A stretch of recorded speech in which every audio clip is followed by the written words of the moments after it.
Mingalaba les amis. Aujourd'hui on est à Bagan, on va visiter tous les temples du site. Bon, peut-être pas tous parce qu'il y en a un sacré paquet, mais quelques-uns en tout cas les plus beaux, on espère, on va essayer. Et on t'emmène avec nous sur la journée. Allez c'est parti.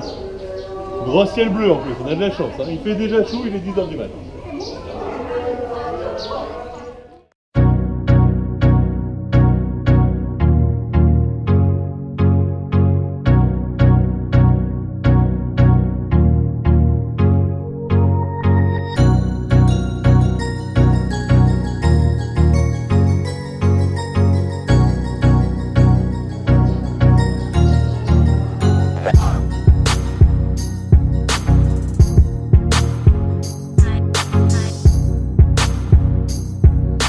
Voici Shwezigon Pagoda. C'est une des plus belles pagodes du pays. Elle a été commencée en 1059 et finie en 1090.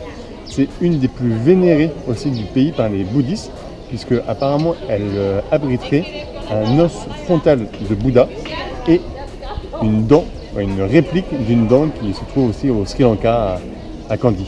Donc là, au niveau de l'architecture, tu peux remarquer qu'il y a 3 terrasses rectangulaires à la base, puis une terrasse octogonale, une 5e terrasse ronde, avant d'arriver sur la stupa, qui est le chapeau du temple, et tout est fait d'un grès et recouvert de feuilles d'or.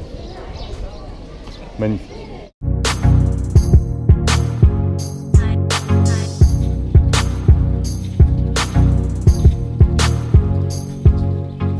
On peut donner un petit coup de main en même temps qu'on visite, c'est agréable.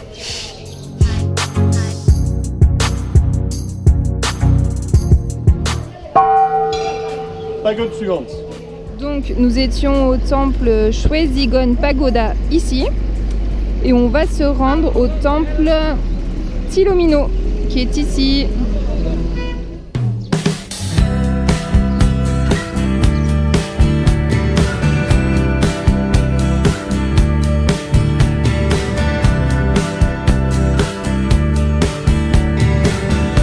Nous sommes devant le temple qui s'appelle Tilomino. C'est un des temples les plus imposants de Bagan puisqu'il mesure 46 mètres de hauteur. Il a été créé en 1218 et c'est un des derniers temples qui a été construit ici avec un style birman. L'histoire raconte que c'est le roi de l'époque qui devait désigner un de ses 5 fils comme étant son successeur. Et donc pour ce faire, il a pris une ombrelle blanche. Donc c'était le symbole de la royauté à l'époque. Il a jeté cette ombrelle face à ses fils. Et donc l'ombrelle a désigné le futur roi qui s'appelait Tilomino. Ce fils a fait construire le temple exactement là où l'ombrelle est tombée sur le sol. Donc voilà, c'est un temple qui est hyper imposant et qui est vraiment magnifique.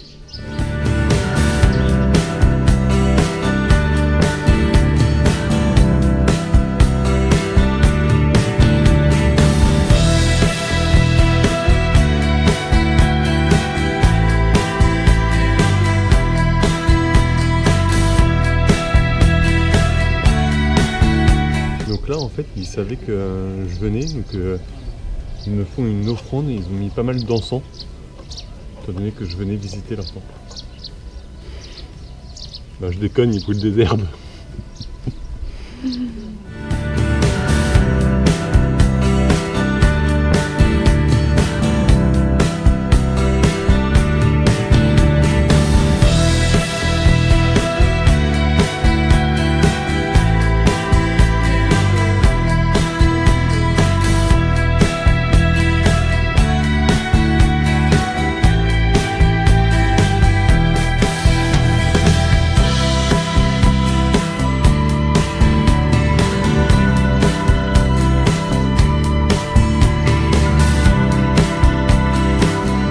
On s'en lasse pas, hein. Ça fait au moins je crois, la 20e pagode qu'on voit, toujours aussi beau, toujours aussi impressionnant. Les Bouddhas sont très différents, des visages différents, des positions des mains différentes. C'est vraiment très très joli.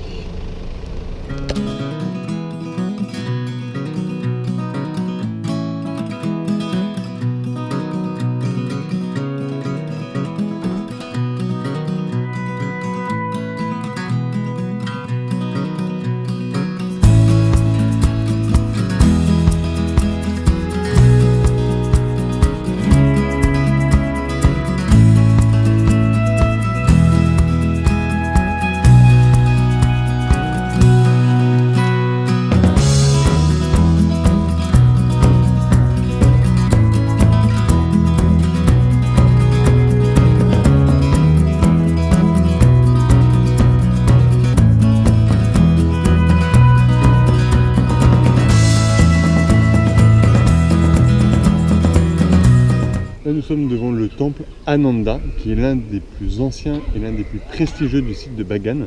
Il a été construit entre 1091 et 1105. Il faut savoir qu'il a été très détérioré après le séisme de 1975. Ils l'ont restauré et en 1990, pour son 900e anniversaire, ils ont redoré de feuilles d'or les flèches qui se trouvent en haut des petites stupas.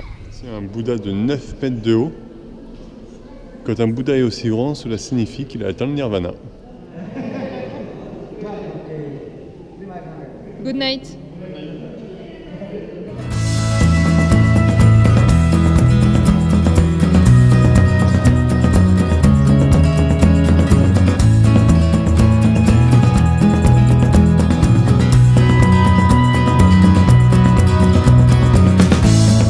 Le temple d'Amayangi, qui est juste derrière moi, a été commencé en 1163.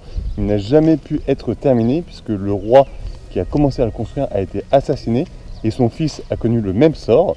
C'est le plus large et le plus grand du site de Bagan.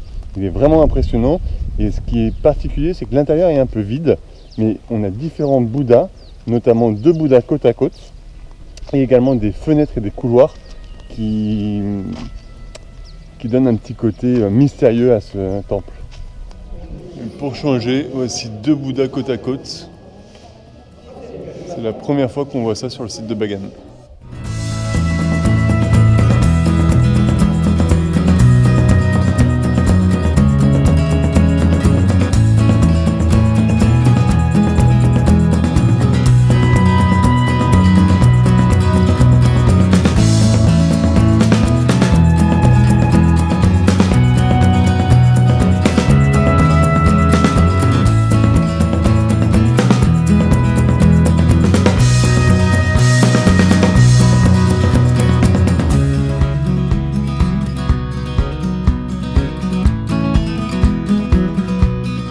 Le temple d'Amaya-Zika, c'est assez énorme de le voir. Bon, la coiffe a été restaurée avec de l'or. On peut voir sur les 3 étages différents niveaux avec des tableaux émaillés qui racontent la vie antérieure de Bouddha. Bon, je pensais qu'on pouvait rentrer à l'intérieur, mais en fait non, c'est un bloc de pierre. Par contre, il y a quelques temples qui sont disposés autour, de forme pentagonale. Et donc dans les différents temples autour, on peut voir différents Bouddhas dans différentes positions.